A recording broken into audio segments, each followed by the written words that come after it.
I'm Katie Kraushaar from Quincy Public Library, and I'm here today to talk about the reasons that we are still fascinated by King Arthur and the legends that surround him.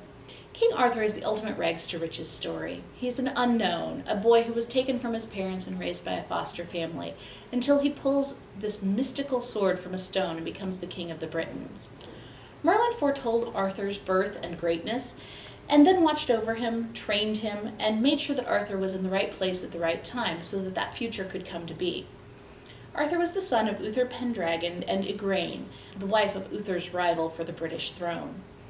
Arthur's physical training was overseen by Sir Hector and his son, Sir Kay, but his mental training and his preparation to become king were overseen by Merlin. And some of that time was spent as a smaller or weaker being, we think of the birds or the squirrels from The Sword and the Stone, so that he would learn to outmaneuver and be more clever than his rivals, or by those that he was fighting against. Arthur serves as a mechanism to unify the small fiefdoms or factions that were part of Britain at the time that he was said to have lived. They were fighting against invaders from outside, the Saxons, the Picts, and the Franks. But once that kingdom was unified under Arthur against those outside forces, he really just becomes a king that has a table full of knights to keep busy and a mystical advisor that he listens to most of the time. There's peace in the kingdom, and it really is an age of prosperity. So Arthur wants to continue this kingdom into the future, and he turns to marriage in order to do that, to secure the throne for himself and his descendants.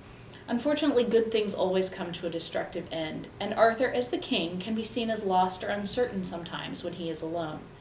His purpose has been temporarily achieved in unifying the kingdom, but as he looks to marriage, it all becomes uncertain again. Arthur's marriage to Guinevere is one of the few times that Arthur did not take Merlin's advice. In some of the stories, Merlin actually predicts the downfall and betrayal that is going to come if Arthur weds Guinevere. And yet, he retains a sense of innocence and trust, especially when it comes to Guinevere and Lancelot. The two who should have been the most trustworthy for him are the ones that bring about the downfall of the kingdom and the end of the Golden Age.